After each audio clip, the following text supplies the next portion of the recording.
You're listening to The Gary Harris Show on Tide 100.9 in Tuscaloosa. Pandemic. That will take place in September. Click TuscaloosaTrend.com for more local news. It's free. Don Hartley, Town Square Media, Tuscaloosa. The Gary Harris Show. UCM hosts Tider Insider TV, Crimson Tide Kickoff, play-by-play for Alabama sports, and sports director for WVUA 23. It's time for the Gary Harris Show on your home for Alabama sports. Tide 100.9 and streaming on the Tide 100.9 app.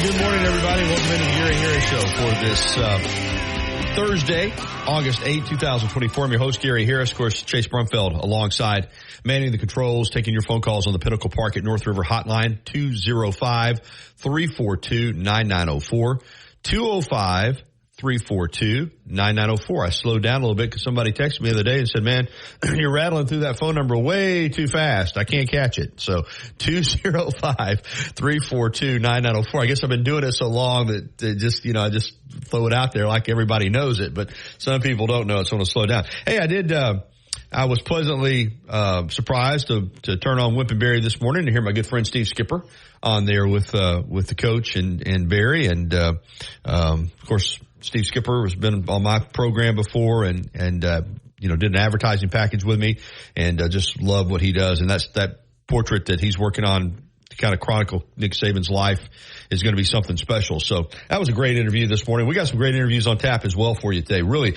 a jam-packed show today. I'm going to run it down for you in just a second. First, though, I need to tell you, as always, this hour of the Gary Harris Show brought to you by the one, the only Alabama Credit Union, member-owned and not-for-profit. It really is just a better way of banking. I encourage you to research for yourself, and you'll find out, just like I did, that there's no comparison.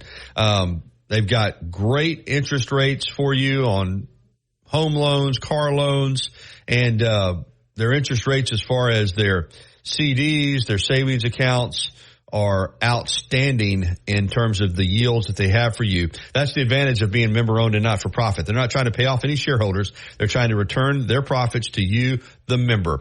AlabamaCU.com. That's AlabamaCU.com, or get by and see them at one of their many locations around the state of Alabama. Alabama Credit Union. Loans for real life. Some rules and restrictions do apply. See if you're eligible for membership. Then join today and feel good about your money.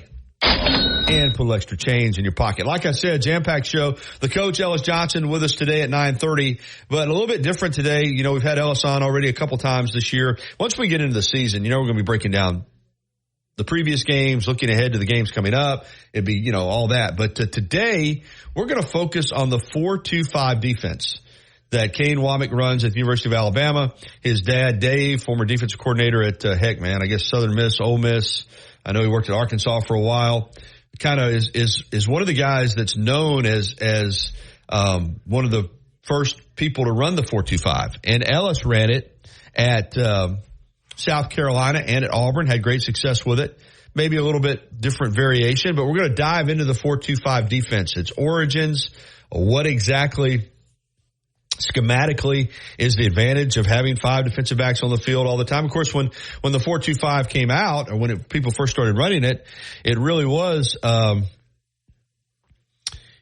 of different, because a lot of teams still were run-first teams in those days. People didn't throw it as much as they do now, and the idea of having 5 defensive backs on the field all the time was kind of unusual. But some have told me that it was brought about from the fact that it's easier to find defensive backs than it is defensive linemen. And but we'll discuss all that with Ellis Johnson. It's going to be a really interesting conversation at 9:30. Then at 10 o'clock, our high school football previews continue with Ryan Lawley, head coach of the Northridge Jaguars. And Northridge bumping the road last year, and they're looking to rebound this year with a big season. Coach Lawley will join us at 10, and then at 10:30, Jess Spiegel, longtime sports anchor and host of The Zone on ABC 3340. As I said, your phone calls are welcome. 205-342-9904 is the number. Also, yesterday, Nick Sheridan meeting with the media following practice, the Alabama offensive coordinator, and we'll get to some of those clips as well if we have time this morning. Speaking of Alabama football, we're going to begin the headlines with this morning right here on the Gary Harris Show. Alabama fall practice number 6 was held yesterday morning. It was the first in full pads, and the Tide started out inside the Hank Crisp indoor facility. So that was a break from the heat, at least for a little while, out there in the full pads. As we said, they're practicing all this week, but today is the first time since practice began that the media will not be out there. Practice is closed to the media today and tomorrow, and then there's a scrimmage on Saturday, and then there is the fan day coming up on Sunday. So busy week for Alabama football, but no media viewing period today. All right, speaking of football and high school football, the Bryant Stampede held their picture day yesterday. Stampede, of course, have not had a great history of winning games. They've never won a state playoff game.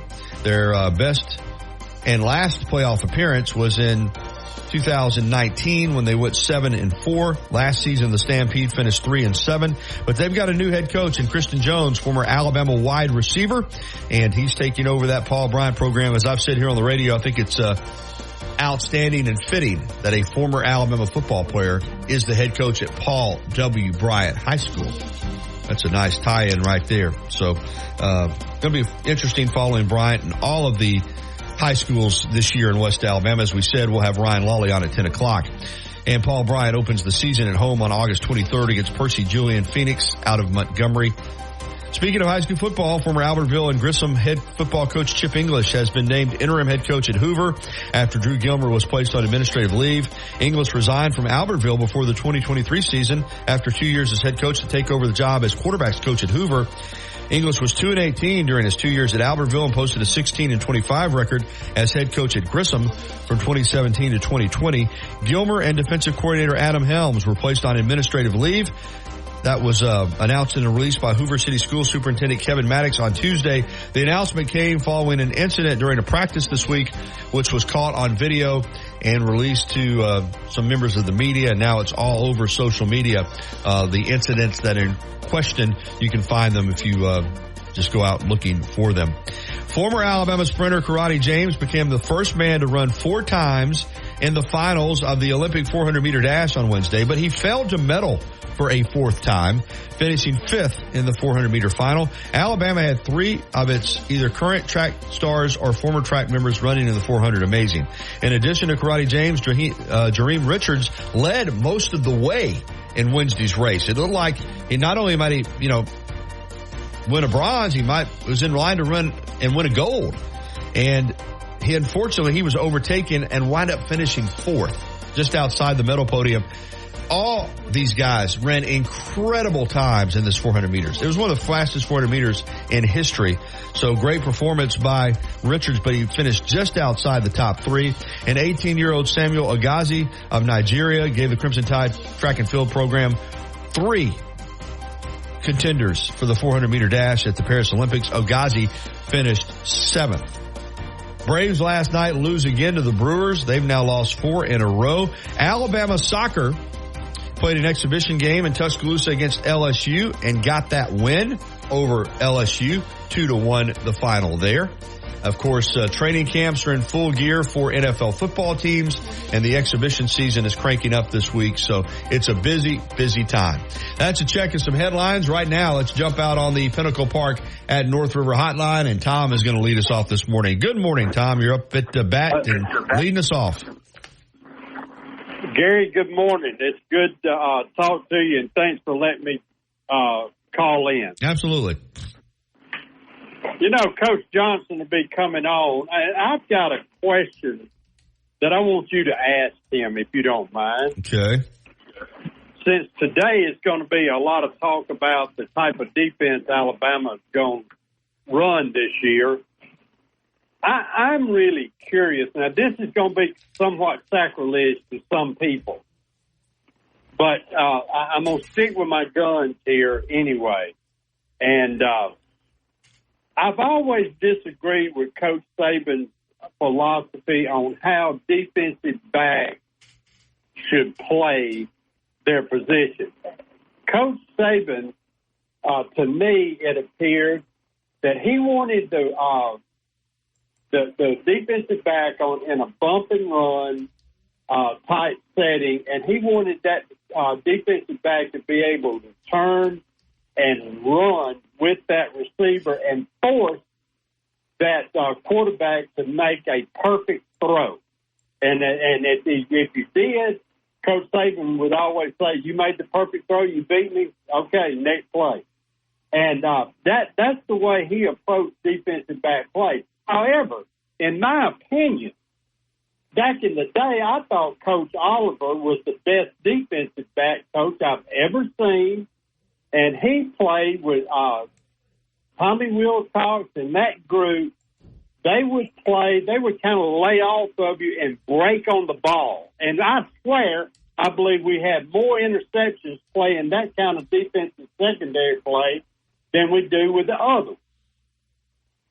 Yeah, Coach Oliver's philosophy, you're right, was a little bit different. And the one thing I do know from having conversations with Tommy and some of those other guys is, yeah, the one thing that was going to get you pulled out of the game if you played for Bill Oliver was somebody getting behind you.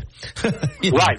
So he just thought there was no excuse for that. So you're right. They might give a little ground and, like you said, come up and play the ball. And if they didn't get the interception, they were going to knock the stew out of you. That's for sure. So, yeah, you're right. If I get a chance to work that in with Ellis, just the difference in what do you mean if you get a chance? It's the essence of defense and secondary. I said if I get an opportunity, if the conversation leads that way, I'm going to. Gary, that's not fair. I've got a legit question, and that should be at the top of the list. Like I said, I'll do my best to get it in. You're going to be listening to see if I get it in, pal. You're being a bully. No. Oh, can you believe that? All the things. Yeah, I can believe it. Well, I'll try to ask you about the different philosophies. I'm serious. Aren't you curious about the difference in secondary play? I think they've hinted. This group that's out there now, I think they've hinted at playing that position differently. And then you brought up, too, that it was easier to find a defensive back than it is defensive lineman. And I think that there's a deficit in talent at defensive line, and they're not out there like they used to be. Well, that's one reason we're going to jump into the defensive lineman from Florida anymore that's any good. That's one reason we're going to jump into the conversation on the 425 and exactly what its advantages are, and we'll talk to Ellis about it. Okay, I appreciate it, buddy. Thank you. All right, Tom. 9:14 here on the Gary Harris Show. We are off and running. This hour being brought to you by Alabama Credit Union. Ellis Johnson, the coach, coming up at 9:30. And in the next segment, we're wide open for phone calls on the Pinnacle Park at North River Hotline 205-342-9904. Since we are so jam-packed with guests, we might go ahead and play some of the Nick Sheridan clips in the next segment as well. Alabama offensive coordinator meeting with the media yesterday following practice. So, we got a good show on tap for today. We're just kind of getting going here, diving in, and a lot to cover. So keep it dialed into Tide 100.9 FM, 1230 AM WTBC, the Tide 109 app. And I got to remember to check the app messages. I noticed when I got to work yesterday on the email, we'd gotten a couple app messages from yesterday during the show. I'll try to check for those. And, of course, you can listen to the live stream at Tide109.com as well. We'll be right back after this. As much as Innisfree has evolved, it will always be that place to escape and have a good time. Whether it's for a game day weekend, to reminisce on college days, or to create new memories, if you're looking for a good time, there's only one thing to do. Head to the Free at 1925 University Boulevard. And don't forget about the Lucky Lunch Meat and Three. Home Services. Call Ox Home Services today at 205-979-0946 or visit oxhomeservices.com. Since 2011, Billy's Sports Grill, located on Main Avenue in historic downtown Northport, has been serving their legendary signature chicken sandwich, award-winning wings, and handcrafted cocktails. Billy's is also the spot to watch all your favorite sporting events with big screen, high-definition televisions in both dining rooms, at the bar, and outside on the beautiful patio. Come by and say hello to Kim and Lisa, the Billy's management dream team. Billy's, good food, good friends, and good time. Are you receiving unemployment? Your benefits could be at risk. Here's how you can protect yourself and your benefits. Never respond to mail notifying you of a false claim in your name. Never answer a text message asking you to verify your account. And only respond to official Alabama Department of Labor's social media pages. Report fraud at labor.alabama.gov/fraud. Brought to you by the Alabama Department of Labor, ABA, and the station. The Alabama Department of Labor is an equal opportunity employer program. Auxiliary aids and services available upon request to individuals with disabilities. Dial 711 for TTY accessibility. Tide 100.9 Tuscaloosa weather. The weather stays hot and dry today with a sunny sky, the high 95. Clear tonight, the low 75. Tomorrow sunny with a high at 94. Saturday and Sunday, mostly sunny both days and not as humid. Highs over the weekend around 90. I'm James Spann on the ABC 30-40 Weather Center on Tide 100.9. You're listening to the Gary Harris Show. Touchdown, Alabama! Your home for Alabama sports. Tide 100.9 and streaming on the Tide 100.9 app.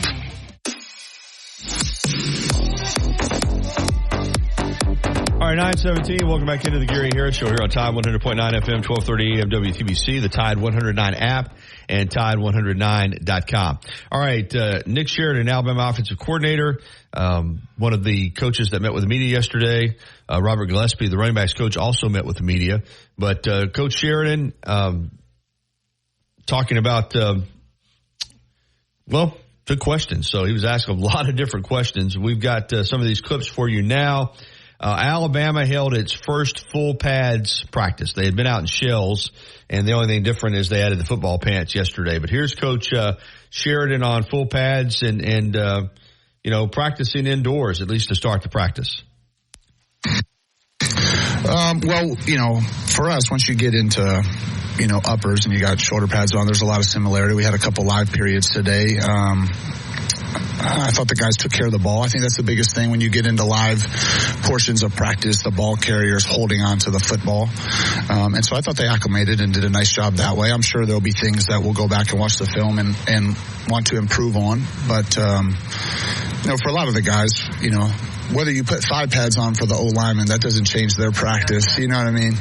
And so it's really more the runners, the guys that are carrying the ball, acclimating to getting full speed tackles. All right, he was asked a lot about Jeremy Bernard, the wide receiver transfer from Washington, who was part of that great wide receiving core last year for the Huskies. And so he's really got several different questions and follow-ups on Jeremy Bernard, but we'll just start with the first one that's, I guess it's the middle clip of just Jeremy Bernard, what he brings to Alabama football. I think Jeremy has been awesome and has had a great camp and had a great spring, and he's a really good football player. Certainly, in addition to that, his leadership, his character, who he is as a person, his willingness to help those around him. He wants his teammates to do well, and obviously has knowledge of the system, has played in it, previously. And so Jerm's been great, and we're lucky to have him. And he got a couple of follow-ups on, what Bernard learned in the Washington wide receiver room and just what he brings to the table. So let's play the first follow-up, and then we'll play the second follow-up. Well, he was in a room, with 3 NFL players and coached by, in my opinion, the best wide receiver coach in the country. And so that development, that exposure, that was cultivated in that room, I certainly think helps any young player. And I think Jerm, obviously speaks to that, just what that looked like and who he was watching day to day and who he was being taught by, from a coaching perspective. And so, I think it's great. Any young player that's able to sit there and learn from older veteran players that go on to have great successful careers and to be able to sit there and continue to be taught by Coach Shep, I think that's a benefit to him. All right, and there's another follow-up on Bernard. Is that right? All right, let's go ahead and close out the Jeremy Bernard segment right here. Coached by, in my opinion, the best wide receiver coach in the country. And so, like I said, the clips are a little bit hazy as far as what we're getting. I wanted to run the one on what went into practicing indoors on Wednesday, but I don't see it listed here on our clips. So we'll just let's get to the clip on Kalen DeBoer. I'm not sure what this one is, but here's Nick Sheridan on, and maybe it's just the way Kalen DeBoer approaches everything. Let's hear Nick Sheridan talking about the head coach. Communication. I think in any relationship, trust is earned, and he's hired people that are, great people and really quality at what they do. And so, but I think constant communication, I think he does a great job, of setting a vision for the staff, on what his standards and what his expectations are. He's constantly holding us to that, and we have incredibly high standards collectively as a staff, and certainly the vision and leadership that he sets, we follow that lead. But, I think he empowers the staff. He hires people that he trusts, and he's just, you guys all know I'm biased, right? But, I love the guy. I think he's a tremendous head coach and a wonderful leader and great husband, father. Any other good things you want me to say about Kalen? I'd say them all.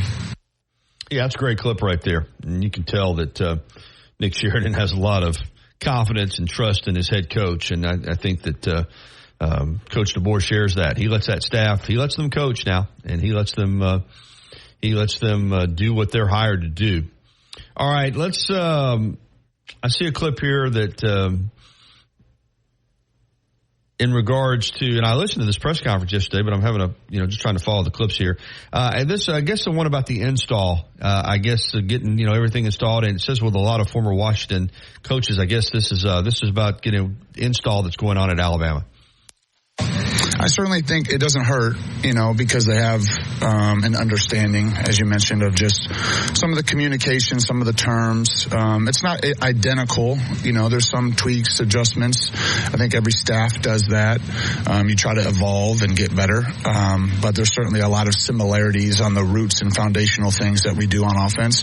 And so I don't think it hurts. And I think probably the biggest thing with that is just the character of those kids and their willingness to help. They care about the team. And, I think their teammates could speak more specifically to that, but at least from my vantage point, that's what I've seen. Yeah, it helps that you've got former members of the Washington coaching staff and some former Washington players on the Alabama team, and they're helping, obviously, the players that, were here that, as they put in this system, it helps to have guys that are familiar with the system, no doubt about it. All right, wide receiver and tight end, and that's both, those are two positions that are going to have an opportunity to make a lot of plays in this offense, and we've got a clip on that. The tight end room? Are you saying big in numbers or size or both? I think it's a good room. Coach Ellis is a great coach. He's able to teach them big picture football. They understand things conceptually. We ask them to do a lot of things. They're smart players. They certainly have size. They have athleticism, good ball skills. They catch the ball well. I think it's a good room with great kids. And they're getting better too, just like everybody else. Each and every day they make strides and get a little bit better. We had some short yardage goal line periods today. Their presence in the C and D gap is critical in those moments, and I'm excited about the group. All right, let's get in another clip or two, and then we're going to come back with Ellis Johnson. Just what is Coach Sheridan expecting from Saturday's first scrimmage? And it's a short clip, but this is what Coach had to say about that. I think simple execution, taking care of the football, taking care of the communication, alignment, assignment. Those are the things you're looking for in the first scrimmage. And also, Chase, I see a clip on leadership. Let's hear what Coach Sheridan had to say about that. On our team and specifically on the offensive side of the ball. And I know Kane would echo the same thing on defense. And I think we're trying to cultivate that each and every day. You can't have enough guys that have influence. And so that's not a concern of mine. Feels like they've got good leadership. That is for sure. All right, let's play one more clip and let's get to the one. It says that we did the tight end room, right? Do you still have the wide receiver room? All right, let's run the wide receiver room question. I think the biggest strength is speed. I think strength is think it's a room that can run. I think that's pretty apparent. I think just the small details. I think that's true for every position. As the install starts to build, some of the fine details that we're harping on them, and Coach Shep is pouring into them each and every day. It's just making those things habit, and so that's what I would say. All right, that's some good insight from Coach Dick Sheridan yesterday following practice. All right, it's 9:27 here on the Gary Harris Show, and we're going to break away, and when we come back, the coach Ellis Johnson is going to join us to break down the 4-2-5 defense. He's very familiar with it, having run it at a couple of his stops at South Carolina and at Auburn, and he's going to tell us, give us some coaching insight into exactly what the concepts are, and of course, obviously, you're trying to keep people out of the end zone, and you're trying to force turnovers in any defense that you run. But the intricacies of the 4-2-5, Coach Ellis Johnson will explain those next here on the Gary Harris Show. Before we get to the break, I do want to mention to you the YMCA of Tuscaloosa. The Y is ready when you're ready for the Y. 2300 13th Street downtown. I've been a member for over 20 years. I would encourage you to join me. Great facility, great staff, personal trainers, fitness classes. The CEO, Jeff Knox, does a great job. Silver Sneakers program for seniors. Everything you need to reach your fitness goals is waiting for you at the Y. Make that decision today. Get by and see them. They'll give you a tour, and become a member today and get on the road to better health, wellness, and fitness at the YMCA of Tuscaloosa. We're back with the coach next, right here on the Gary Harris Show. Life doesn't wait for when your finances are in perfect order. It just happens. But no matter what surprises come your way, Alabama Credit Union will be here to help make it affordable with great personal loans, mortgages, and auto loans. They offer an easy application process and fast decisions so you can stay focused on feeling good about whatever life brings your way. Alabama Credit Union will be here to help make it affordable with great personal loans, mortgages, and go. Why don't you experience what people can't stop talking about? Life-changing Skechers slip-ins. Get your slip-ins at a Skechers store, Skechers.com, or wherever stylish footwear is sold. The Alabama Securities Commission protects you from financial fraud. Anyone asking you for investment money must be licensed. You're careful with your money. Fraudsters aren't. Before you invest, call our hotline at 1-800-222-1253 to verify the licensing of the person making an offer and the product. Don't lose your hard-earned money. Learn to protect yourself at asc.alabama.gov. Paid for by the Investor Protection Trust and brought to you by the Alabama Broadcasters Association and this station. Tuscaloosa's Old Colony Golf Course is an 18-hole championship layout designed by 1976 U.S. Open champion Jerry Pate. Director of Golf John Gray and fitting specialist Bob Montgomery are PGA certified. Mike Shivitz is the head professional and director of the Tuscaloosa Junior Golf Program. Call today to secure a tee time at the Tuscaloosa Championship Golf Course. Everyone can play. 205-562-3201. Old Colony is operated by Para. You're listening to the home of Alabama Crimson Tide Sports. Tide 100.9.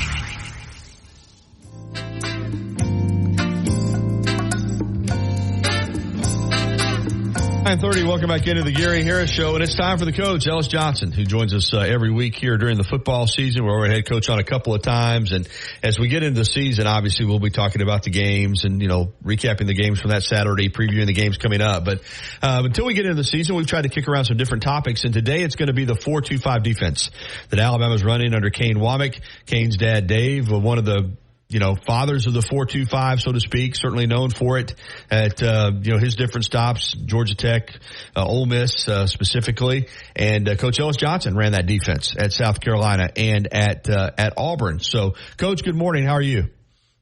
Good morning, Garrett. Good to have you, and I'm anxious to, and I know a lot of our listeners are too, to find out the intricacies and just, the feeling behind the 4-2-5, because first of all, even back years ago when you were coaching at Alabama the first time, there were packages with, nickel, 5 defensive backs, sometimes maybe even 6, but to have a defense, have your base defense have 5 secondary players, that was kind of new when it came on the scene. Can you just pick it up right there and kind of, explain to us, kind of how the 4-2-5, came about? Yeah, and if I get too far in the weeds, you keep me back on track. Okay. But my background goes way back to it.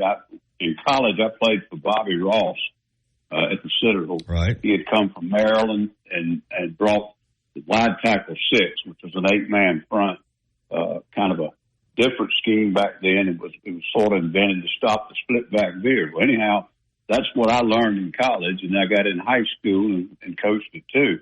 When I came, a couple other stops, Southern Miss and Alabama in the 90s, and we were 3-4 team, which if I had to pick my best, I'd say I'd love to be a 3-4 team and then substitute for past situations. But what occurred over the last, say, 20 years or more, the no-huddle offenses and the spread offenses, and it all kind of came along at the same time. And teams would be caught out there with 4 linebackers and 2 of them playing out in space weighing 230 to 250 pounds, and it just wouldn't match up. Mm-hmm. And so a lot of people were kind of slow to change, but many of us went to the 5-man secondary, and it wasn't really an extra corner out there. It was an extra safety. There were 3 guys out there that, safety types, could play a little man coverage, but basically they were out there to be able to play the run on first and early downs and so forth. And so that's sort of where it came to. Now, some people didn't want to let go of that odd front, and they went to a 3-3, with still the 5 defensive backs. A lot of different ways to do it. But what I found when I went to the 4-2-5, and it was an easy transition for me because it was just a tweak of taking an outside linebacker out and putting that third safety, and played it a lot like what Coach Beamer at Virginia Tech. He was our secondary coach at the Citadel, and it was sort of exactly what he was doing there. I think he was on the cutting edge of it. A lot of people, I don't know about Dave's background. I know Dave real well, but I don't know his background of where he picked it up. But a lot of people came off the Frank Beamer coaching tree and picked that scheme up from either him or people who worked for him. And that's sort of the way it came about. We got sort of forced into it with the no-huddle and the one-back formations, having at least 3 and sometimes 4 wide receivers out there. We just had to get to something that we could play first down and second down and third down, and maybe not have to substitute because you couldn't substitute with the no-huddle guys. And then so that's a big factor in how it evolved.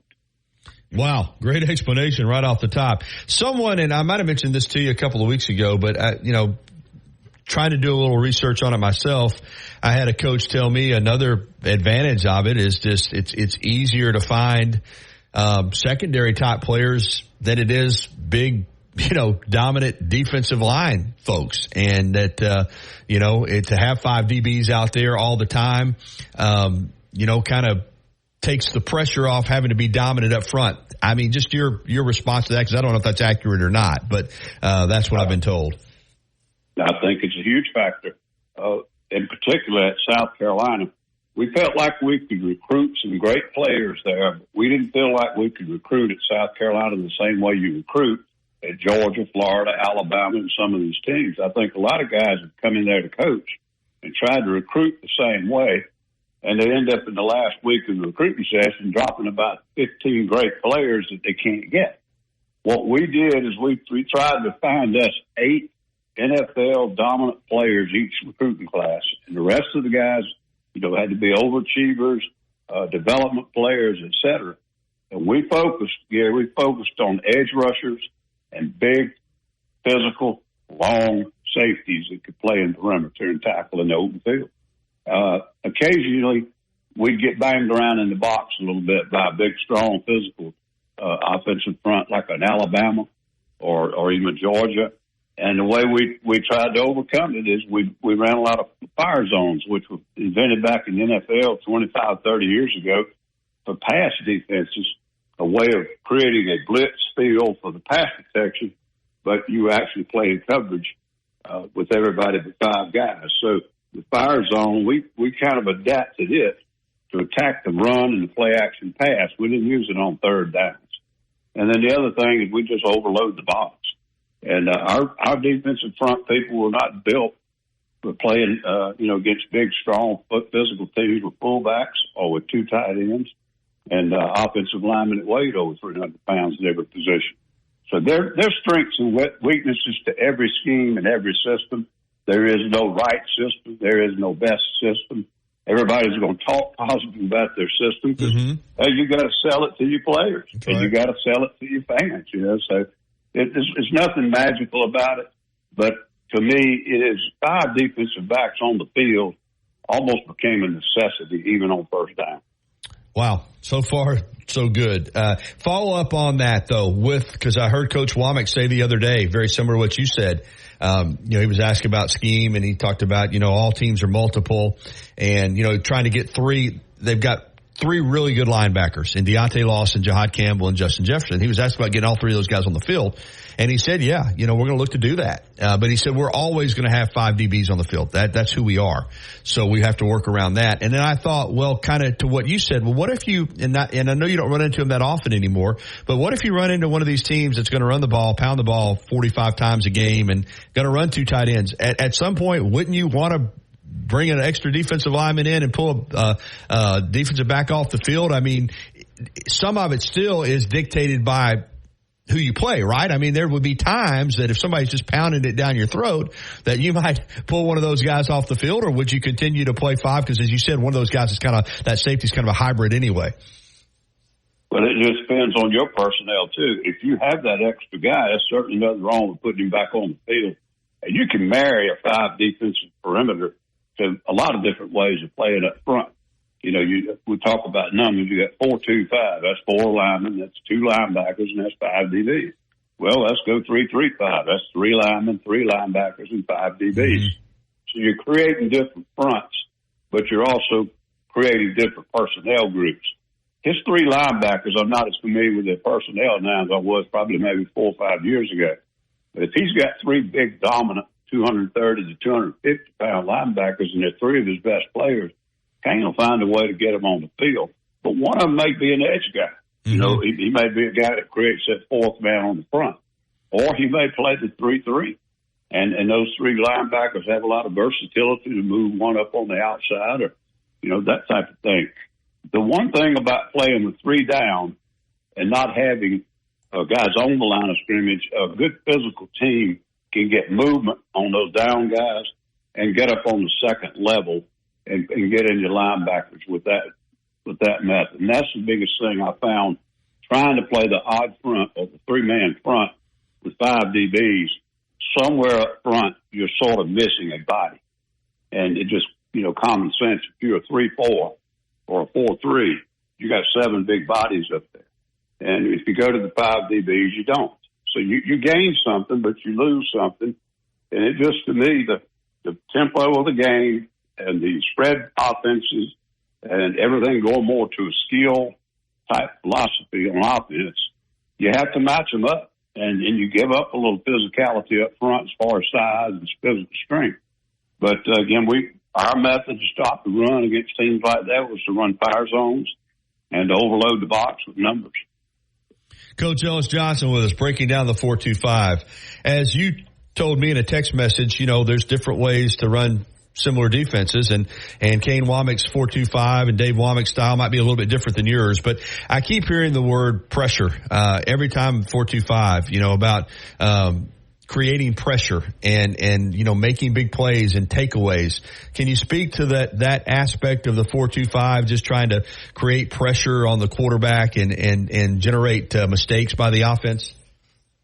Yeah, well, the thing that makes it so adaptable to that is what we keep talking about. You got 5 DBs on the field. You should be able to match up pretty well when you bring pressure and you try to play man. And if you had 4 DBs out there with a 7-man front, that may not be the case.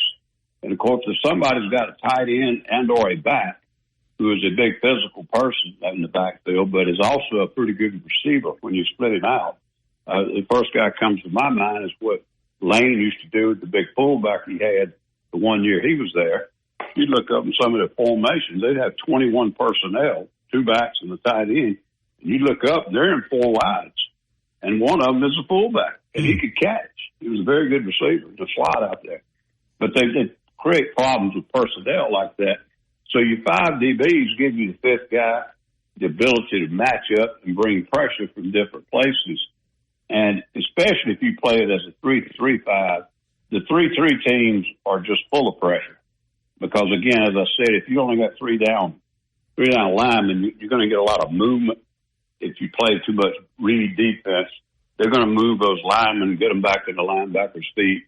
And you have to do some things by stunting those linebackers and blitzing gaps and bringing them off the edge. Just things that wreak havoc on protections and also, can disrupt the run too. Ellis, when you look at Kane Womack, and, he's been a 4.25 guy, learned it from his dad, and he is, as a player, he played in the SEC at Arkansas before he transferred down to Southern Miss. I mean, he's had coaching experience as a GA at Ole Miss and obviously in the Big Ten at Indiana and a head coach at South Alabama. But I would obviously say, based on looking at his resume, that he's never been around as much defensive talent as he is surrounded by now at the University of Alabama. I think that's a fact. For him schematically to have this much talent to work with on defense, I would imagine, and having been around him a little bit at some of these press conferences, he's pretty tickled for this opportunity to work with this high level of an athlete as he's working with now. Yes, I mean, no question about it. And hopefully he'll find, more depth and more talent. And that'll make you even better in the later parts of the game also. But, he's also going to be playing against better talent. True. Than he's coached against week in, week out. So it's just, we talk about the SEC all the time. And, when I was at South Carolina, we'd always talk about how tough our schedule was this year. Oh, we got a tough schedule. Oh, I said, guys, did y'all forget we're in the SEC? But it's just, it's going to be true. More talent to work with. You're going to have to be trying to defend a lot more talent across another side. There'll be very few teams on the schedule that have any weaknesses that you can just forget about and try to, we're going to double this wide receiver during this game. And we'll forget about those other three. Doesn't usually work that well in the SEC. All right, let's get to this question. Just they come out on the field for the first snap. You've got 4 people up front, 2 interior defensive linemen, obviously, and those 2 edge guys, and then your 2 linebackers and 5 secondary people, including the Husky, which is the kind of the guy that we're talking about, that kind of a hybrid type guy. Those edge guys, are they more important as pass rushers? Are they going to play in coverage? Are they going to have to do it all? Are they going to rush the passer, play the run, and be in coverage? What are the 2 edge guys you looking to get out of them? Well, they got to do it all, but they get the money for getting to the quarterback. Okay.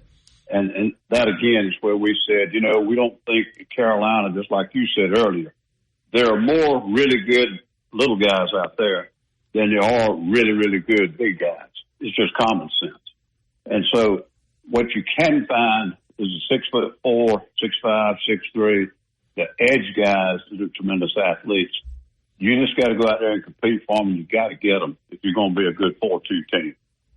If they're not going to be disruptive and pass rush and be able, you got to be able to hold a point in the running game. But the forte has got to be able to wreak havoc on pass rush. And if they can't do that, you might as well put them back over on top of a tackle and play it out for them. Because that's one advantage to the 4-2-5 is you got edge guys. And that's why people that used to play the 3-4 substituted on obvious pass downs and went to nickel. Mm-hmm. The nickel, 99% of the time, it was 4 down guys and 5 DBs and a middle linebacker. And so, that's how they went to the 4-man front, was for obvious pass situations. I sort of like the odd front and obvious pass situations because you can create more protection rule assignments and things that confuse people. And like Kane said, everybody's multiple. You may be a 4-2-5. You're going to find a way to give people odd looks. And vice versa. If you're an odd front, 3-man front, you're going to find a way to move people over and slide a guy up. And him having the kind of talent he does at Alabama will give him a lot more ability to get those multiple looks up front and not have people play in positions that they're not physically capable. The 2 interior guys, and Alabama's got some beef. They still got some big dudes. Their technique, is it more, are they obviously holding the point attack, got to be there against the run? Are they looking to fire off the ball and really push the pocket or with a chance of overrunning a play, or are they kind of reading and reacting? What are those 2 defensive linemen on the interior? What is their technique going to be? That's a great question, Gary. And I have to go back, kind of compare it to South Carolina. And frankly, our talent at South Carolina, the last few years I was there, was probably even better than what we had at Auburn. But we didn't have extremely talented kids in those positions. When I say that, I mean athletically. They weren't the type that could, dominate on the pass rush and also hold point. We had some really tough kids. We had a couple 280-pounders that were, good enough in there. You get the guy that comes to mind is the big nose tackle 3 technique over at Georgia 2 years ago. And I mean, the dude could do anything. You could put him in a nose tackle. You could put him in a 4 technique. You could put him in a 3 technique. When you're playing the 4-2-5, and that's, it's kind of your base, your 2 inside guys, they need to be pretty good guys at athletic things like pass rush, twists, and, stunts and those type things. But you have to play to their abilities. If you do have some big, huge guys in there that can hold point, you can play a lot more base defense because they're gonna give people trouble up front, demanding double teams on them, which lets your linebacker freeze his linebackers up even more. So to tell you what he's going to do, I don't know. And he's been in that scheme long enough, has enough experience. He'll find a way to adapt to that personnel and tweak it. Maybe more of a blitz type approach. Maybe it won't be. I thought we probably played a lower percentage of man coverage than most people. And we didn't do a lot of pattern match in our zone coverages. We ran, everybody calls a little cliche, was country zone. We played a lot of country zone. I mean, we defended areas as much as we matched up on routes and things. And it gave up a lot of 10-yard and 8-yard throws. But our point was we're not going to get matchups out there and give up explosive plays. But those, your tackles have got to be run stoppers first. And then if you get good pass rush out of them, which you will if you've got an NFL guy in there, that's a plus and that's a bonus. All right, you touched on the coverage, and that's the last part of the conversation is, Coach Saban played a lot of man-to-man. And here, you're talking about playing more zone, using your eyes. Tom already called in this morning and wanted me to ask you about, playing off, coverage versus and breaking on the ball versus trying to be really aggressive and into the men, and trying to turn and play the ball instead of, just like you said, giving up some stuff underneath. What do you think Kane Wommack's philosophy on that is going to be as far as the coverages in the secondary? Well, not having watched him over the last 5 to 10 years, I don't know. And having, I think he's got really a lot of turnover in that backside. Alabama was getting some guys left, some guys drafted, et cetera. They did a good job in filling those gaps too, those holes in the depth chart. But, they'll be younger. It may not be as deep. So he'll do what his players can do. But he'll play a higher percentage of man. If he's got great matchups, he'll play a little more zone if he doesn't. What Alabama has been used to, even when they're playing zone, it almost looks like man because Coach Saban was a true matchup zone. Right. Okay? And I like that. I think on paper is definitely better. When we felt like those, we were going to have some matchups at times. That just didn't make sense. And we also, if you watch teams that play a lot of that, eventually they give up crossing routes because it's very difficult when you don't, I don't want to get too far into it, but usually when you get an under route from a wide out, the corner doesn't chase it in zone. He turns it loose, and there's somebody assigned underneath who's not matching the route to pick that route up and carry it to the other side, take it back. Well, that's not easy to do when you got a 200-pound running back running up in your face on a play action. So if you watch teams that do a lot of that, they lose these under routes 2-3 times a game. And it's something that other teams always know is there when they need it. So that to me was the difficulty in that. Now, if you don't match the routes, you're going to give up some throws. Mm-hmm. But what we were determined to do is not give up any longer than 12 to 15 yards. My biggest thing I learned in some of my later years of coaching, and I really picked it up from Sylvester Croom. He's been in the NFL 17 years when he came to state. He called me his way. He said, quit worrying about these runs of 6 and 7 yards on first down and quit worrying about these catches, on outcuts and stuff. He said, if you don't give up explosive plays, you won't give up points unless we put you in bad field position. And he said, you go back and study it. He said, in the NFL, we came to the point that an explosive run was 12 yards and an explosive pass was 18 yards. He said, study the college game and come back and tell me what you think they are in the college game. We ended up going with a 10-yard run or a 15-yard pass. If they got a 15-yard completion or a 10-yard run or more, that was charted as an explosive play.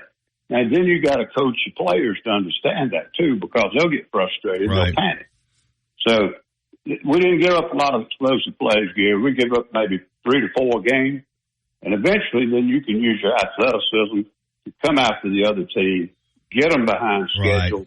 Now you don't worry about the 6-yard runs and the ball control stuff. It really won't win a lot of football games the way people throw it around today. Well, this has been fascinating, and I want to close it with this. And I'm not a coach, but I know this from watching a lot of football. Regardless of what scheme you're running in this modern game, you got to affect the quarterback. These guys are good enough. If they stand back there, they're gonna make plays. So that never changes, right? I mean, pressure on the quarterback is the best defensive weapon any defensive coordinator has. Absolutely. And it's kind of filtered down from the NFL, but if you look who's getting all the money in the NFL, it's the guy that can throw it, the guys that can catch it, the guys that can protect the guy that's throwing it on his backside, and the guys that can get to the guy that's throwing it. And it sounds fun, but that's it. And so that's what the game has become. And in 80% of college teams, it's the same way. Now, there are still some wishbone guys out there and some other teams that will try to, teach you patience and march the ball down the field and so forth. But it's all changed. And if you try to do the old 3 yards, hold them to under 3 yards on first down and we'll get them off the field, that stuff is gone now. You're just not going to defend the run like that without giving up big throws. Coach, awesome stuff, man. I appreciate it, and this has been fascinating. I think our listeners will know a lot more about the 4-2-5 defense having listened to this conversation. Thank you. Absolutely, Gary. Kane's done a great job everywhere he's been, and I guarantee you probably will there, too. I think so. Ellis Johnson with us. We're going to take a break and come back and wrap up this first hour right after this on The Gary Harris Show. On the next Inside the Locker Room with Coach Wimp Sanderson and Barry Sanderson. Tune in Friday, 7:30. We'll talk to Coach Jack Crow. We'll go through the SEC with Coach Crow. Nobody talks football better than Jack Crow. The second hour, we'll have Coach Sonny Smith. We'll also ask your doctor about Skyrizi today and visit Skyrizi.com or call 1-866-SKY-RIZZI to learn more. Tide 100.9 Tuscaloosa weather. The weather stays hot and dry today with a sunny sky, the high 95. Clear tonight, the low 75. Tomorrow sunny with a high at 94. Saturday and Sunday, mostly sunny both days and not as humid. Highs over the weekend around 90. I'm James Spann on the ABC 3340 Weather Center on Tide 100.9. Covering University of Alabama sports, as well as the national and local scene as well. The Gary Harris Show, only on Tide 100.9. And streaming on the Tide 100.9 app. All right, 9:57. That's going to wrap it up for hour number one. This hour has been brought to you by Alabama Credit Union. Member-owned and not-for-profit. It's just a better way of banking. Find out more at alabamacu.com. Hour number two is coming up. We're going to kick it off with our high school football preview of the Northridge Jaguars with head coach Ryan Lawley. Also, Jeff Spiegel at 10:30. More of your phone calls as well. Or text DEAL to 511-511. Text DEAL to 511-511 today. All dogs are unique. Your dog results can and will vary. Message and data rates may apply. WTBC Tuscaloosa and W265CG Tuscaloosa, a Town Square media station. Tide 100.9 and streaming on the Tide 100.9 app. From the Fox Sports Studios in Los Angeles. Here's Kevin Wire. The U.S. women's volleyball team in action at the Paris Olympics. It's a semifinal round. The United States and Brazil. The U.S. on top 1-0, but the Brazilians are leading the second set currently by a score of 13-8. Got a couple of other American teams set to get going later today as the U.S. men's basketball team going to face Serbia and Nikola Jokic in the semifinal round of that tournament. That's coming up at 3 o'clock Eastern time. And in women's water polo, the United States will face Australia in that semifinal round. That's coming up at 1:35 Eastern time. They will face Spain for the gold medal. The winner of that match will, after the Spanish won in thrilling fashion against the Netherlands 19-18, including a shootout victory. And in Major League Baseball, Dodgers fall to the Phillies 9-4. Philadelphia takes 2 out of 3 in this series of division leaders. Now, this hour's West Alabama real-time news update from the Tuscaloosa Thread Newsroom. 19,000 plus students reported back to class this morning at the Tuscaloosa County school system. City schools began yesterday. The investigation continues as to why 25-year-old Keandra Lee Hawkins shot and killed his mother and her boyfriend Tuesday night on 25th Place. Tuscaloosa Violent Crimes Unit says the suspect has not been forthcoming. And Tuscaloosa Farmers Market for the 3rd straight year has clinched the title of Best Farmers Market in Alabama. It is located on Jack Warner Parkway in downtown Tuscaloosa. Get 24/7 local news coverage and sports updates when you download the free Tuscaloosa Thread app and sign up for twice daily email newsletters. The Gary Harris Show. UCM host Tider Insider TV. Crimson Tide Kickoff. Play-by-play for Alabama sports and sports director for WVUA 23. It's time for the Gary Harris Show on your home for Alabama sports. Tide 100.9 and streaming on the Tide 100.9 app.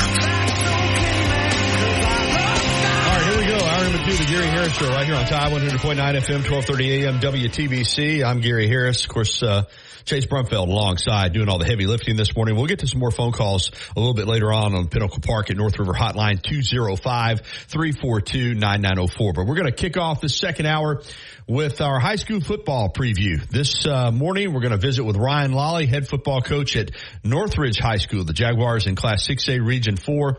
And coach is kind enough to carve out a little time for us this morning, even though they're getting busy with school and with obviously fall camp. Good morning, Coach Lawley. How are you? Hey, Gary. Appreciate you guys having me on. Oh, man, pleasure to have you.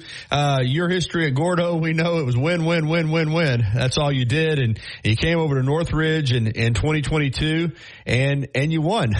You know, you got 7 wins. You got into the state playoffs that year. And then last year, I know you're not used to this and, a drop off, just 3 wins, 3-7 on the season. So I know, you guys are looking to bounce back strong in 2024. What would be the key for you to have a rebound season?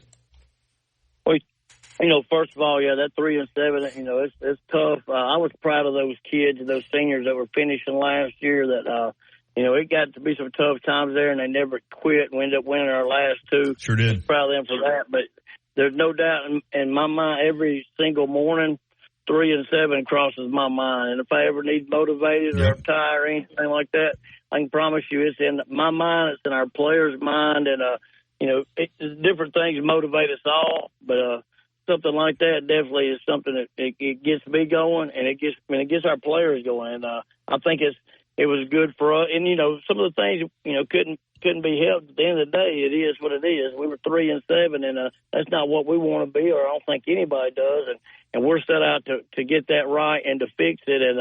And we're focused one day at a time of getting after it and working hard. And I think it really carried over to our off season up until now. We even had during what we call March Madness, it's basically mat rooms and things like that. We even had one team name themselves that. So it's something it's stuck in the mind of each and every guy, just because, it helps push yourself. And a lot of times I use stuff personally, hey, I didn't like the results I got. I need to be doing something different. We can always work harder, and I believe we've been doing that. We probably had the best practice yesterday that we've ever had since I've been here, and it's because of our kids and our leadership and their hard work. So we're excited to get going. We're ready to hit somebody else. I'm sure everybody feels the same way. 6A Region 4, I've talked about this before. It's one of my favorite regions. I mean, it's just everybody's pretty close together and there's some great rivalries. But one major change is, Hillcrest, and I know you're going to miss playing that game, but Hillcrest is no longer in 6A Region 4. They moved up to 7A Region 3, and that's a loss for the region, but at the same time, let's just be honest. They have been a force the last few years, and to not have them in the region, you could argue, that it's an easier region based on Hillcrest being gone. I know you got to play everybody, line up every play, who's on your schedule, but your thoughts on Hillcrest moving up to Class 7A? Well, you got to give credit where credit's due. Coach Mitchell and his staff did a tremendous job. A lot of talented players, but they put them in the right spots, and they did a great job there. So, yeah, anytime somebody like that leaves the region, that's definitely, it didn't bother me any, I can tell you that. So I got a lot of respect for what they do, and Coach Mitchell, he does a great job. But I will also say that, it's another opportunity for somebody else. Our region, we lost the team and we didn't pick up anybody, so the region also got smaller. 7 teams, so we, then you have to find an extra game, which is, not easier said than done, but we were able to do that, and man, we're excited about the region. The cool thing about our region is, and some people may like this and some don't, but, and nobody's shooting blanks in our region. Everybody's got players, everybody's got opportunity to beat anybody. If you don't play your best game, you'll get your tail beat about anybody in the region. So, it's just excitement for us because, it keeps you with an edge because, if you don't work and you don't practice hard, you don't prepare hard, you're not going to win. So I love the region we're in. It's almost like you're playing a playoff game every single week. And that's always a little bit different. So it keeps your edge for sure. Yeah, no doubt. No day taking no days off. For sure. So I'm excited about the region. There's a lot of really good teams in our region. A lot of them right here local, and a couple just right down the road. So I think it's anybody's region at this point because we all 0-0. So we want to be at the top of it. That's one of our goals, and our guys are working to get to that for sure. Coach Ryan Lawley with us this morning, and you're right. I love this region too. Like you said, every week, man. And because of the logistical closeness of all these teams too. It's a rivalry game every week in this region. There is no doubt about it. You got the Tuscaloosa schools, but even the, Bessemer City, Hueytown, it's just not very far away. McAdory, all close. Your non-conference, like you said, or non-region, you had to pick up an extra game with only having 6 region games. And I got to give it to you here too. What a great non-region schedule. You open up at Calera, and then you've got American Christian. You're also going to play Bibb County and Minor. So it wasn't like you went out and said, let's find us a couple of 1As here. You challenged yourself in the non-conference and the non-region too. Well, and I think that just helps you for your region play. Nobody signs up for football to go do something easy. And it's not Hollywood, where it might be portrayed like that on television at times. Everybody's, jumping around, just worried about what logo they're wearing, swoosh or Under Armour, whatever. It's more, football is a physical game and it's a demanding game. And there's going to be good days and there's going to be bad days. And I think the non-region games that we picked up are very competitive, very well-coached team.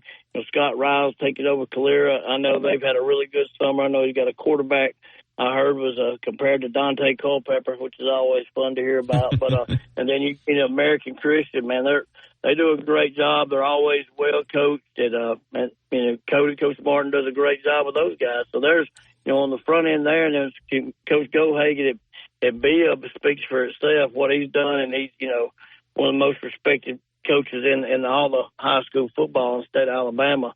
And then wrapping up with Minor, they're going to be as coach, they're coached up too, and I know Coach Bramlett's over there as an assistant now with them. He's a great football coach, but they also, some of the staff was at Hoover with Josh Niblett, and there's some really talented teams in there in that non-region, but it really just preps us for what we're seeing in the week to week because everybody we see can run and can play, and it's going to be physical. So, if you like football, every Friday night, it's going to be fun to watch. And then we're opening up with a fall jamboree with Colvin, and it's going to be here, and we're looking forward to that as well, just for the simple fact we get to, go up against somebody else. Because, at this point, you're starting, everybody says it every year, and it's true. You're about ready to hit somebody else. And so we'll be looking forward to getting to do that. All right, the jamboree, is that going to be on the 16th?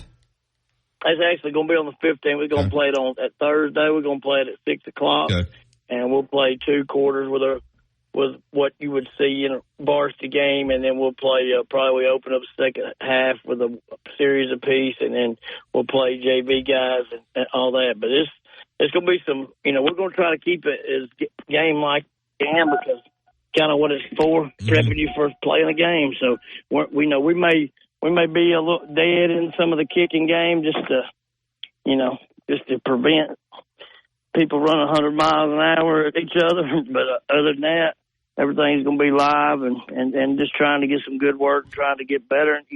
Also having our officials out there with us to help, prep us for the real deal because you got to make sure you're making them happy too. All right. One other thing I noticed about your schedule, and I'm curious how it worked out this way. Of course, a couple of them are region games, so they're set. And I love the Alabama high school, history of Alabama high school football site. It's a great go-to site. But I see road game, road game, road game, road game to start the season. Is that correct? 4 road games to start the season? It is. And so kind of why we decided to not do spring and so we could do a fall jamboree because that road game, money, it costs money. It don't make it. And so we're doing the fall jamboree so we could have a home game early. But how that works out, of course, the regions, you draw that out. You really don't have a lot of control over that. But when you go to getting your non-region games, everybody's got needs. It's kind of like the draft day or something. We used to say everybody's on the phone for 2 days trying to get the thing nailed down. But ultimately, you may have to pick up a game in order to secure a team because they've got 5, they only have 4 home games. Now they got to have a home game. So ours wasn't the issue of having enough home games. Ours was the issue is just, they're all going to be on the back end. So it is what it is. If that's the worst thing that happens to us, we're going to be all right this year. But, we'll get a long stretch of them at home there for a while. But, we'll get to play at some really nice places. So we're going to be fine with it. But that's how it is, unfortunately. But all right, last question. Let's get into a little bit of personnel in terms of guys you're going to be counting on. I mean, I know you got a quarterback that you feel like you can count on, and give us a little personnel rundown on some of the guys that you're looking at to lead your football team. Yeah, well, let's start with the trigger man. I believe he's the best quarterback around. That's not a knock on anybody else. Got a lot of confidence in him. He can do it both. He can run, he can pass, and he's a student of the game. So we're fortunate to have him back. This will be his 3rd year starter. Of course, we're talking about Rowdy Christensen. I didn't say his name, but yeah, he went out early with a season-ending injury, and all that did is make him love it more, make him appreciate it more, and he's good to be able to share that with the guys. Hey, nobody's guaranteed anything, so to kind of appreciate that. And then across the front, it's of course, that's kind of where you win and lose, and we got 4 starters back on the offensive line, and so that's huge for us. And the kid that is coming in taking Jack Brazino's spot at center, he's doing a great job too. So we have 3 of our 5 offensive linemen right now have offers to play at the next level. And Will Allen, he plays tackle for us. He's tough. He's physical. He's one of the most physical cats I've been around. He's got an offer right now to play H-back tight end at West Alabama. And then Devin White, he holds several offers right now, biggest probably being Art State and South Al. And he's got Southern Miss. He's got several offers now. Then Hayes Formby, he's a junior, but he already holds an offer to Arkansas State. And Scotty Hollins is playing tackle for us, does a great job. And we got some other guys fighting for spots in there. Joshua Swords, he's sophomore, but he had a good day yesterday. We had one nicked up out yesterday. He got an opportunity, and I thought he did well. So we got some guys up front. That's important. So especially when you're trying to keep that quarterback all year. So we were feeling really confident in that. And at the receiver spots, and we got a tight end. Coach Cap's son from Bama, the O-line coach at Bama. His son came. He joined us. He's playing tight end for us. Colin Cap, he's a name to watch. He's a 4-star long snapper as well. But he's a heck of an athlete, and you can tell he's a coach's kid. He's a yes sir, no sir, get after your tail all day long. Parker Klein plays for us. He'll play in the wing and the slot, and he's a great player for us too on the offensive side. And then Mason Elam, who also played some quarterback last year, probably one of the best athletes, if not the best athlete in the school. Play in the slot. He can also play quarterback, and he can probably crank up the bus and drive it if you need him to. He's one of the few 3-sport athletes you're going to see in 6A. And then we got a host of different receivers at outside that, I think can have a chance to do a great job out there with Ty Welton, Keith Powell, Davis Carroll. There's a host of them out there. And then in the backfield with Jalen McCray, and we have Jacob Hall kind of taking on the role at running back. So I just named them all. But I tell you, they all pretty good, and I'm saying that because I believe they are, and I believe we got a chance to be really good on that side of the ball. So, we got to keep working, and of course, like everybody else, even Alabama's got to stay healthy. We got to do that. I giggle when you referred to Coach Cap's son just as Cap. I've heard his, but I'm telling you what I think it is. I went back and researched it, and from his days at Michigan State and other places. I think it's Kapilovic, and hopefully I'll get a chance to ask him because I've heard people pronounce it different ways. But I think they gave me permission to say Cap. I went with that, but I've called him a little bit of all of it. But he answers all of it, and you're talking about a competitor now. When he got here, he was a quiet kid, worked extremely hard in the weight room and all that. And the first competition we had at 7-on-7, I'm like, whoa, who is this guy? Because when the competition began, he became a different animal, and he's a fierce competitor, and I'm excited. He was definitely a great get there. Well, that's awesome. That's awesome. Yeah. Well, Coach, I hear the excitement in your voice, and knowing you pretty well, I knew 3-7 didn't sit well with you, and you've had to stew on that all off season. So I know you're ready to go. One final plug, because like you said, you start with 4 road games. So as you said, this jamboree on the 15th is an opportunity to be a real moneymaker for Northridge. So tell everybody again when it gets started. Yeah, so we'll start at 6:00, Coleman, and it's obviously the first. We're gonna call it a home game because we need it. We need everybody to come out, and watch it. We're gonna do it. The first half's gonna be as game like we can make it. Obviously, us and them both. We got to get everybody to the race, but at the same time, we want to create the most game type atmosphere we can. So you can get that over with because move it into the real deal. And then we're also doing a thing tomorrow night here that we'd love for people to come out to, and it's we call it Meet the Jags, but it's an opportunity to see some para come out here, introduce them, our middle school football and cheer. We'll also have a cross country and volleyball. They'll introduce those guys, and our varsity cheerleaders will be out there and cheering us on in the JV and the varsity, and our band will be out there. Everybody get to see what their show is going to be like, and then we'll do a varsity and a JV scrimmage. And then if I miss somebody, it wasn't on purpose. But I imagine if I didn't make anybody bad then, I probably will at some point today. But we got a really good place, and I think our administration is doing a great job.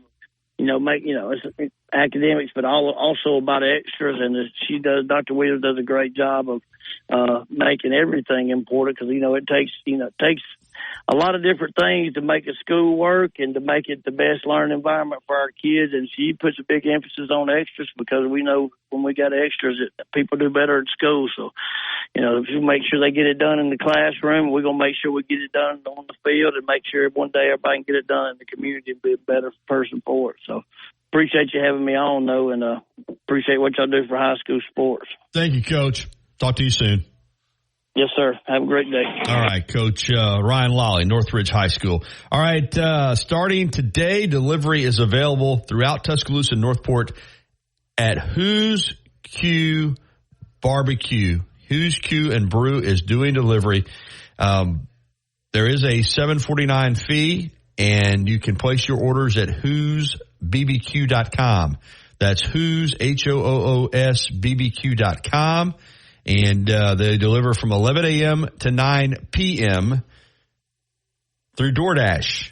But make your orders at who'sbbq.com. Get that great Who's Q brought to you at home through that delivery service. All right, we're going to come back, and in the next segment, first time we've been wide open since early in the show. So we got we'll have 6 or 7 minutes here to get some phone calls in if you want to give us a call. If you're like me and is fascinated by that conversation that we had with Ellis Johnson, I'd love to hear from you. Basically, what you think of him breaking down that 4-2-5 defense. Love to hear from you. And then we got Jeff Spiegel coming up at 10:30. We'll be back after this. Los Tarascos has been serving Mexican favorites like burritos, fajitas, and quesadillas since 1999. Their new location is at 4100 Owen Parkway in Northport. And of course, you can find Los Tarascos in Tuscaloosa at 110 Skyland Boulevard. The bar areas feature big screen television so you can enjoy your favorite sporting events. Los Tarascos features daily Tempur-Pedic clearance beds, plus get a $300 gift, all with free and fast delivery. Get matched at Mattress Firm. Sleep at night. Restrictions apply. See store or website for details. 365, 24/7. You'll find road and utility crews, tow truck, law enforcement, and first responders working along Alabama's roadway. We're making improvements and helping our communities stay connected. We're working hard to make sure you're safe on the road. Now we need your help to make sure we're safe too. Alabama's move over law requires you to move over a lane when you see flashing lights on the roadside. And if you can't safely move over, please slow down. Visit DriveSafeAlabama.org. Brought to you by the Alabama Department of Transportation, Alabama Broadcasters Association, and this station. Tide 100.9 Tuscaloosa weather. The weather stays hot and dry today with a sunny sky, the high 95. Clear tonight, the low 75. Tomorrow sunny with a high at 94. Saturday and Sunday, mostly sunny both days and not as humid. Highs over the weekend around 90. I'm James Spann on the ABC 3240 Weather Center on Tide 100.9. Never miss a moment of the action. Download the free Tide 100.9 app today.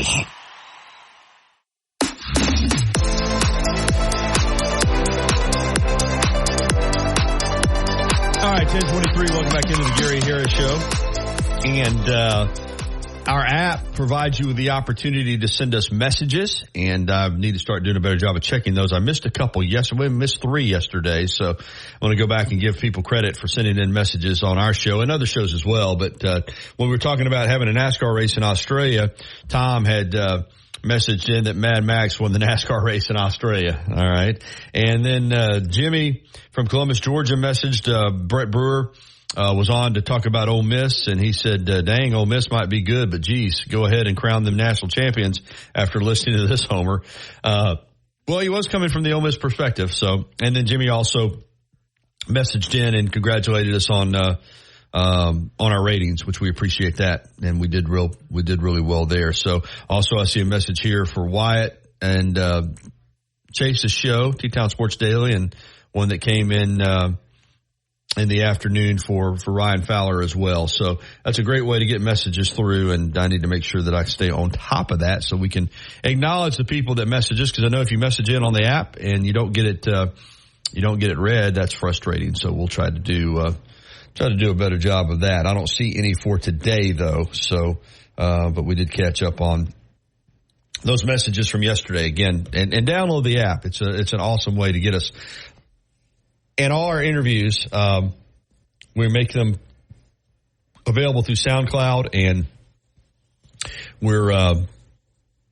I know we've been spotty on the podcast lately for various reasons, but we're going to be getting back up on the podcast, all the podcasts where you find your podcast. We've had some issues with music, and we're working through those right now, and because we want to be available, because I know I've said this before, I get a lot of people that message me that don't get to listen live, and you know, they're looking for us at the different podcast. But I will tell you this, all the national podcast spots, we're working to get back on those, but you can always go to Tide109.com and through the SoundCloud, we have all of our shows available and all of our interviews available that way. So something to look at. Hey, something I want to talk about real quick, Chase, in regards to, I love the NFL. And, we're tracking all these Bama quarterbacks with Tua finally getting his deal done. And I think Bryce Young and the Panthers are going to be better this year. Mac is going to have to kind of settle into a backup role in Jacksonville for now. And then there's Jalen Hurts with the Eagles, who just 2 years ago, they went to the Super Bowl, really came within, just a hair of winning that game over the Chiefs. And then last year started, I want to say 11-1, and then just fell off the map. And a lot of discussion about, they had 2 new coordinators last year, and a lot of discussion about Jalen Hurts and the head coach, Nick Sirianni, not being on the same page. And in fact, there's an article by ESPN's Tim McManus and Jeremy Fowler at ESPN.com that says the relationship between Sirianni and Hurts was fractured and unhealthy last season. Well, let me tell you this. I think I'm experienced enough in sports to say this. If your relationship between the head coach and the quarterback is fractured, that's a problem. That is a problem. And it used to be just as simple as, hey, it's the head coach or my way or the highway, but that's not the way it is anymore. Not when the quarterbacks of these teams make $250 million like Jalen Hurts is. The head coach has to get along with the quarterback too. But I will say this. If the team, and I'm talking about the team, I mean the players, if the players don't respect the head coach, you got no chance. You got no chance. Now, I'm not saying that the players don't respect Nick Sirianni. I'm not saying that. But what I'm saying is that that's not good if you've got those issues going on between your head coach and your quarterback.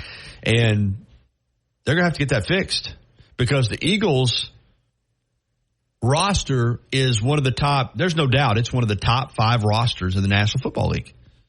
I think in terms of talent, and particularly now offensively, when you bring in Saquon Barkley to go along with that offensive line, and I know Kelsey retired at center, but still, that offensive line, Jalen Hurts 2 years ago was an MVP candidate. You bring in Saquon Barkley. You've got Devontae Smith. You've got A.J. Brown. That offense should just be absolutely a juggernaut. So that's going to be interesting to watch. And I'm going to read that article. I haven't read it yet, but I want to read that article to kind of find out what in the heck. I think last year, watching that team as they just kind of collapsed down the stretch, you could sense that there was something not right. It just something was just not right with that team. All right, it's 10:29. We're taking time out. When we come back, Jeff Spiegel, sports anchor, host of The Zone, ABC 3340, will join us next to talk some college football right here on the Gary Harris Show. If you haven't already, you've got to try Tuscaloosa's unique breakfast, brunch, and lunch concept. Brick and Spoon, downtown Tuscaloosa, Timerson Square. It's fresh food with a Cajun flair featuring a full bar with build-your-own Bloody Marys and mimosas. Open daily, 7 a.m. until 2 p.m. Available for after hours. We're living at First and Main. Visit firstandmaincondos.com or call 205-657-7465. Mention you heard about us on the radio and receive 1 month free rent.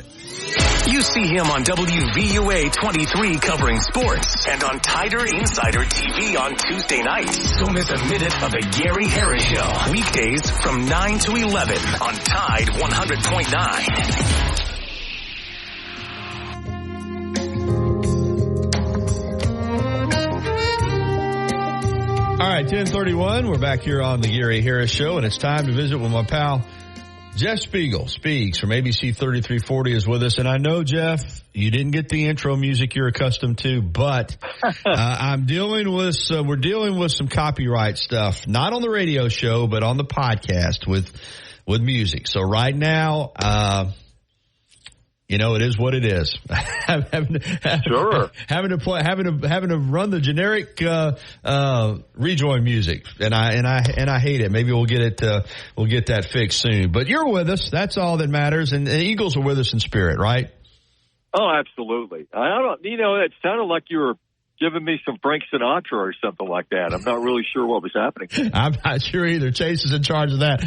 Hey, right now we're trying to play music that doesn't have any words. So let me just say doesn't have any lyrics. So trying to stay on the right side of the copyright issues. You and I both know that well, being sportscasters, and it's more convoluted now than it's ever been, right? Trying to put a sportscast together for TV, it's like, my gosh, who's the courtesy for this? Between social media and the networks and all that, it's like, used to, it's pretty simple. It was just ABC, CBS, NBC when we use video, but not that way anymore, is it? Yeah, no, absolutely. Times have changed for sure. That's for sure. All right, let's. Normally we would start with college football for this segment, Jeff, but I got to start with what's going on at Hoover High School. And Wow.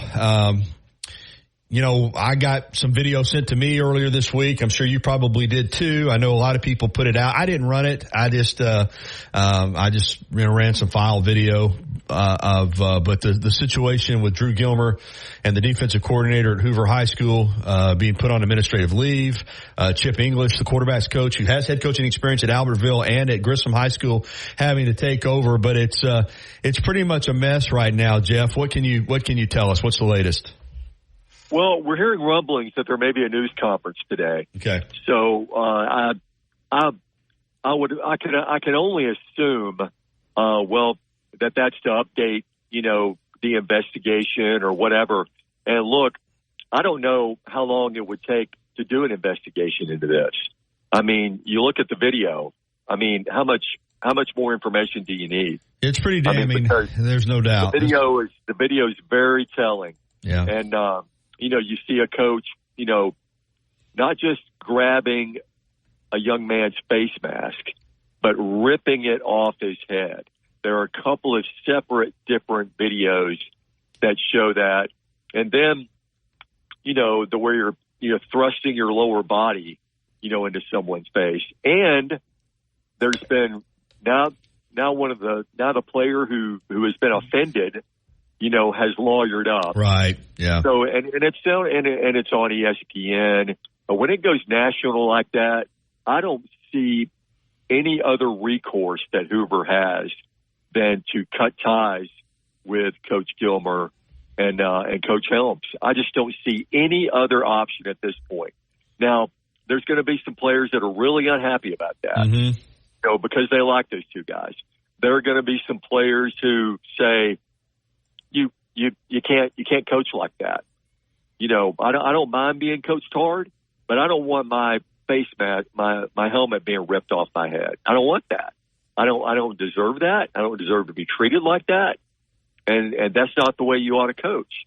And you can talk all day long about how that went on in the 70s and went on in the 60s. And that's the way Bear Bryant did it when he was at Alabama or whatever. You can say whatever you want to do in that case, but you can't do that. You can't do that now. And that may have happened at Clay Chalkville, but in a program that's got high visibility, like a Hoover, and the video got out and it's right there, and I think this is an investigation that wrapped up pretty quickly. And if there is a news conference, my guess is that there will be a couple of dismissals announced. You said a lot there, and you said it well. And there's another clip where, a player gets shoved in the chest and hits the ground, and the helmet comes off. And you said something there. I've had calls on my show. Well, when I played and this and that, it's not the 60s or 70s or 80s anymore. We live in the world that we live in, and things change. And it's whether it's a work environment or teacher environment, physical contact with a student athlete is not okay. I'm with you on that. And, it's, as I said, it's a mess. Let's get to Chip English, because this, the downside of what's happening for these people in their lives. Also, you got a football situation here. And, Drew Gilmer was highly successful at Clay Chalkville. Incredible record, 2 state championships, 2 perfect seasons. And now, a couple weeks out from the season, and you're opening up in a big showcase down in Miami to start the season on the 24th of August on a Saturday. And you've got 2 coaches that are probably going to be gone, who are critical coaches, your head coach, your defensive coordinator. So you're short on the staff. Chip English, though, has head coaching experience, although let's be honest, the record at Albertville and at Grissom is not good. How much do you know about Coach English? I know he came last year as the quarterback's coach and then was retained on this staff. Tell us a little bit more about Chip English, and he's probably going to be the guy, at least for this season, that's going to be in charge. Well, I know he was quarterback coach last year, offensive coordinator, assistant head coach. So obviously this is a guy that Drew Gilmer, had a lot of faith in, a lot of trust in. And you can look at his record at Grissom and Albertville and you can say, wow, I think it's like 18-45 or something like that. You can go, that's not a very good record. Well, in some cases, it's about the program you're at and how difficult those jobs are. And, And I mean, I can't sit here and say that, I know Grissom has not been great at football for a long time. Albertville's had some good years, but let's just get to the point where what an incredibly difficult situation this is, Chip. This is a case where, you're going to have, you've got a divided football team. You've got guys who are really upset emotionally. So you got to get all of them pulling in the same direction and focused on, the task at hand. And that's really, really hard, when you're talking about, taking a group of individuals who are, kind of divisive in attitudes and the direction of where they want to go. But you're talking about 16, 17, and 18-year-old kids. So that makes it even more difficult. So I don't envy the job, that Chip's got in front of him for sure. All right, let's move on to, and we'll watch for that press conference today, and hopefully we'll get something resolved here pretty quickly for the sake of the program. Let's get to college football. Alabama is set to have its first scrimmage this Saturday, Fan Day on Sunday. We're 6 practices in. Today's the first practice that has not been open to the media. That's been a big change. But just your evaluation, your impression so far of what you've seen from fall camp at the University of Alabama.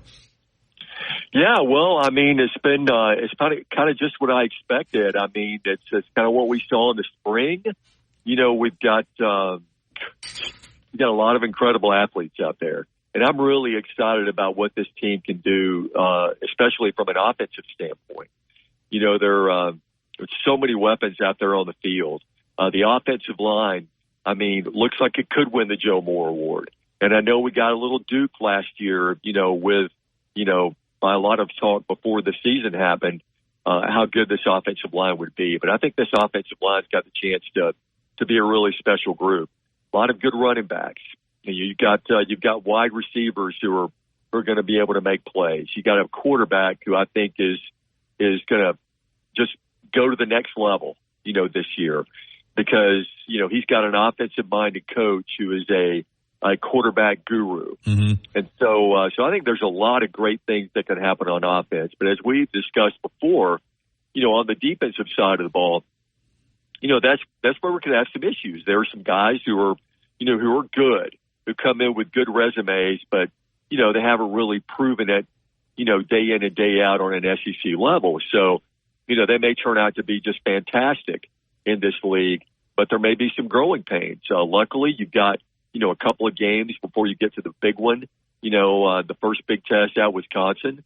And then, buckle up. You got Georgia, coming in a couple of weeks after that.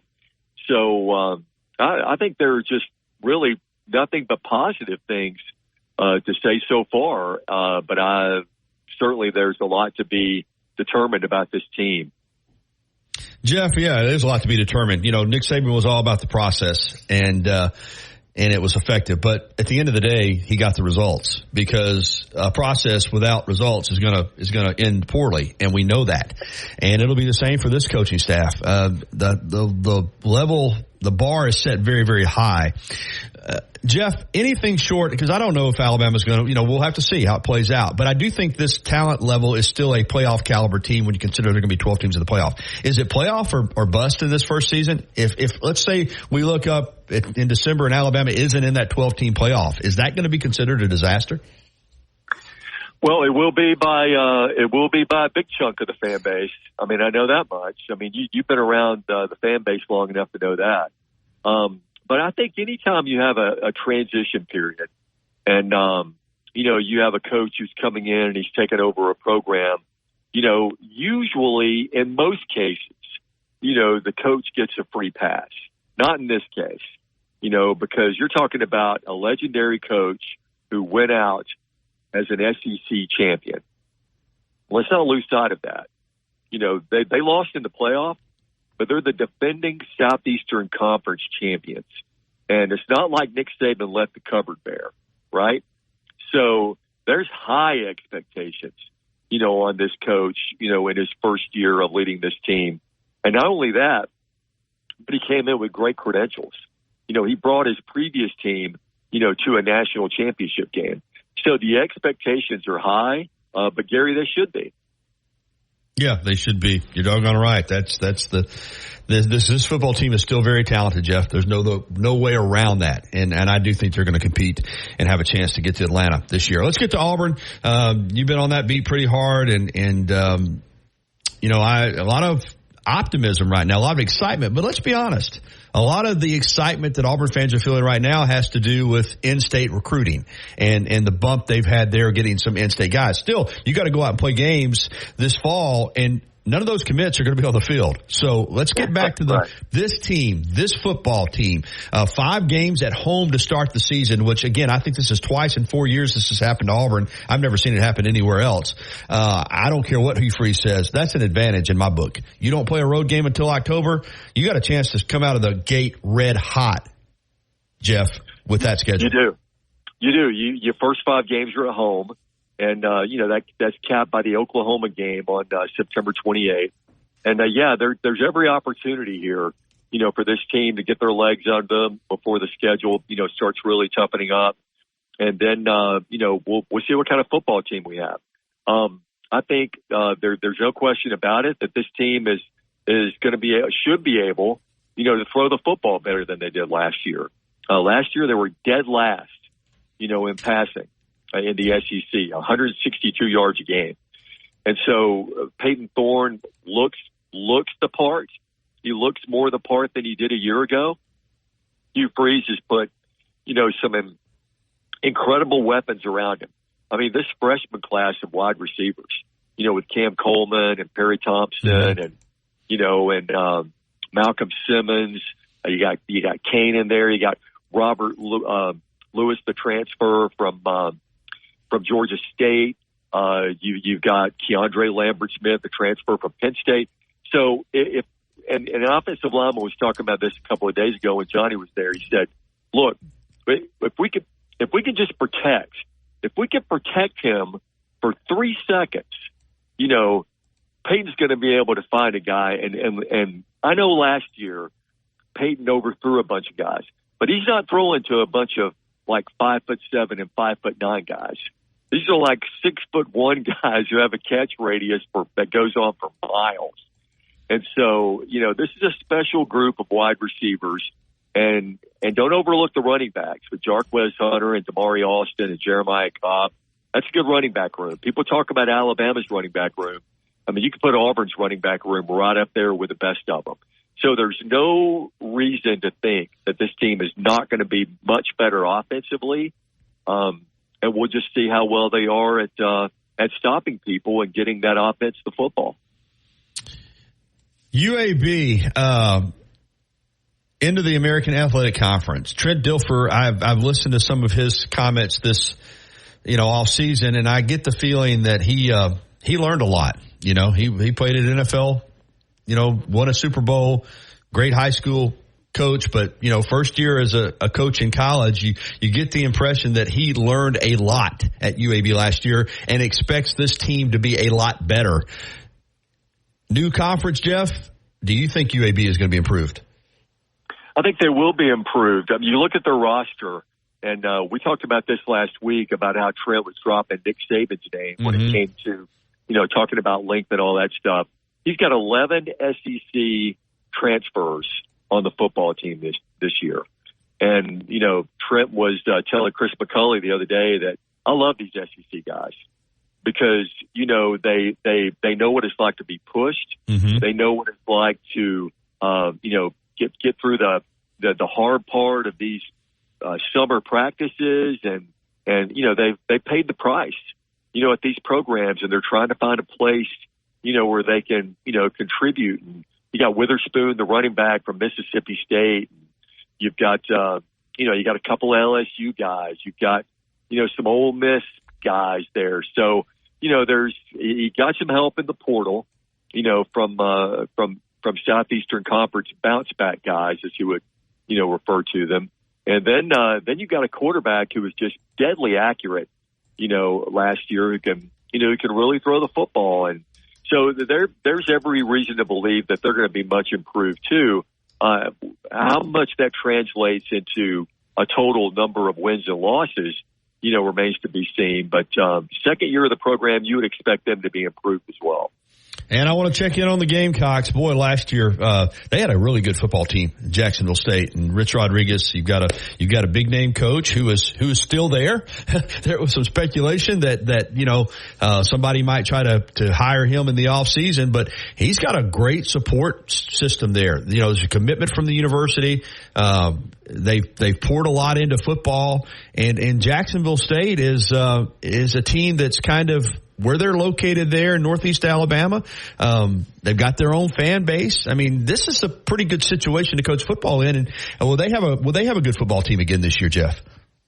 Well, I think they will. They sent some pictures the other day where they unveiled their new locker room, and I mean, it's like if you're going to play with the big boys, yeah. I mean, you got to have big boy facilities, and they have really stepped up in that matter. Athletic director Greg Sykes has just done incredible job of, not only bringing, Rich Rod in, but giving him the tools that he needs to be successful.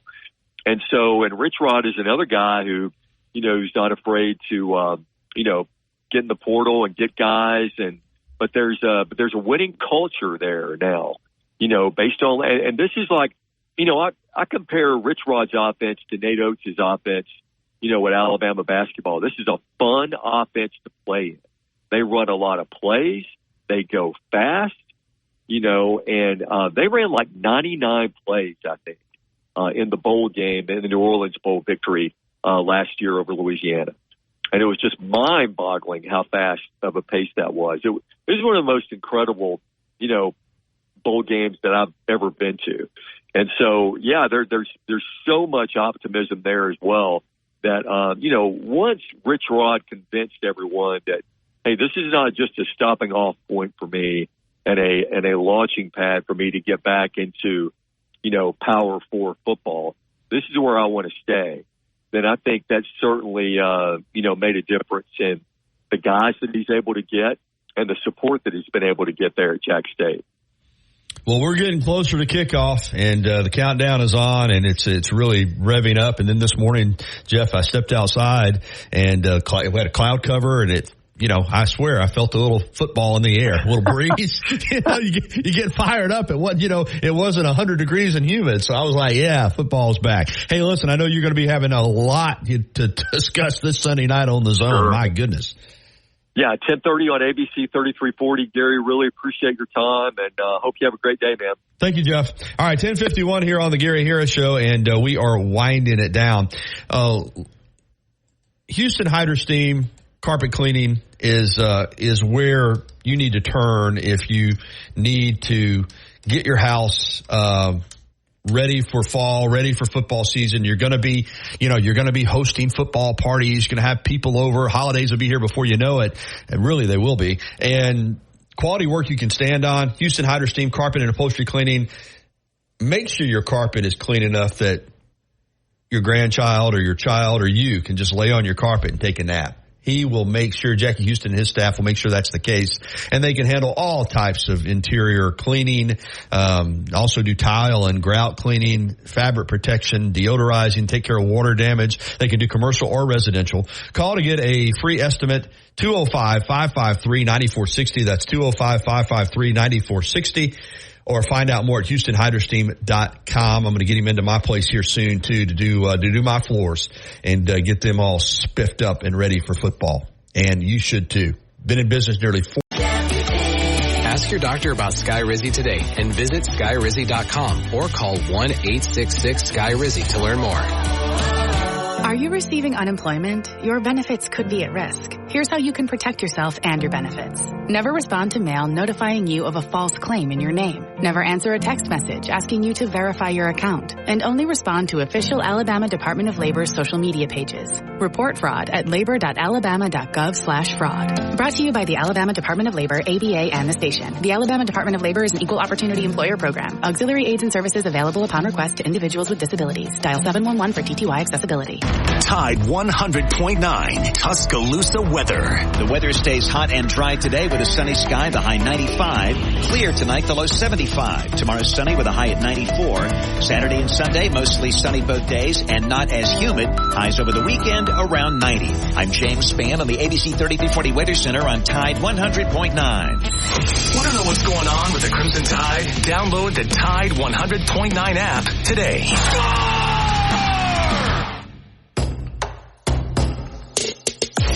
All right, everybody. Time flies when you're having fun. I've had fun today. Good show. We had a lot of guests today. Not as many phone calls. Didn't have as much time for phone calls today, but I really hope you got to listen to the interview with Ellis Johnson today, breaking down the 4-2-5 defense. And we're going to have that available at our podcast center here shortly. So really enjoyed diving into that from a technical aspect, exactly what the 4-2-5 is all about. Tomorrow, it's the TGIF edition. We're going to get you ready for the weekend. Of course, Alabama scrimmaging on Saturday and Fan Day on Sunday. We'll be discussing that. And also, I'm going to be going to get Larry lined up from over there in Georgia to talk about the Southern music scene, both in Macon, Atlanta, the Shoals, all of that. So we'll talk a little music tomorrow as well. A reminder, catch me on TV tonight with the local sports at 5, 6, and 10 on WVUA 23. And as I said, back here tomorrow for the Friday edition of the Gary Harris Show. For Chase Brumfeld, I'm Gary Harris.